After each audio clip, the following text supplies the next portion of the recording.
Assalamualaikum warahmatullahi wabarakatuh. Halo semuanya, perkenalkan nama saya Melania Auliasari dengan NIM 4242501022. Dalam video ini, saya akan menjelaskan tentang penggunaan perulangan atau looping dalam bahasa pemrograman C, khususnya untuk menampilkan increment dan menyelesaikan soal-soal yang berkaitan dengan deret angka. Pada soal nomor 1, kita diminta untuk buat program yang menampilkan increment berdasarkan input dari pengguna. Langkah-langkahnya, yang pertama pengguna akan memasukkan nilai awal counter, lalu memasukkan nilai akhir counter, dan yang terakhir, memasukkan nilai increment atau kenaikan nilai. Program kemudian akan mencetak angka dari awal hingga akhir dengan kenaikan sesuai increment yang diberikan. Flowchart dari program ini diawali dengan simbol mulai, lalu dilanjutkan dengan proses input dari pengguna. Setelah itu, masuk ke proses perulangan for, di mana akan dicek apakah nilai counter masih lebih kecil atau sama dengan nilai akhir. Jika ya, maka nilai akan dicetak, lalu ditambah dengan nilai increment, dan proses akan berulang. Jika tidak, maka program akan berhenti. Selanjutnya, kita masuk ke soal nomor 2 yang terdiri dari dua bagian.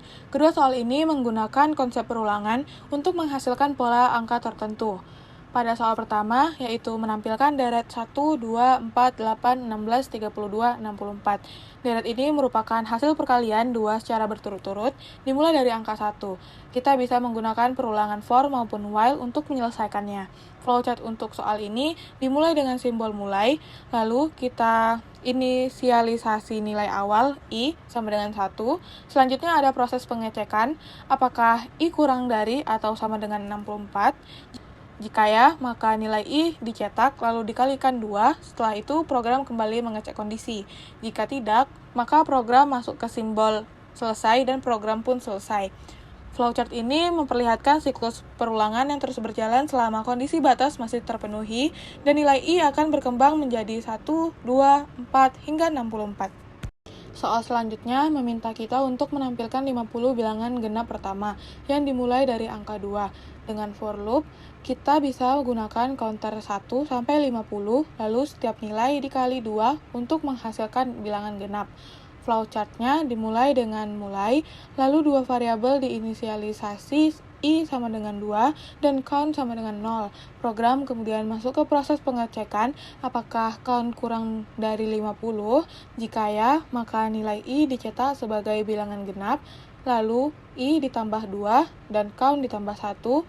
Setelah itu kembali ke pengecekan. Jika count sudah mencapai 50, maka program berhenti di selesai. Flowchart ini menunjukkan bahwa perulangan akan terus berjalan sampai jumlah bilangan genap yang dicetak mencapai 50 dengan langkah bertambah 2 setiap iterasi.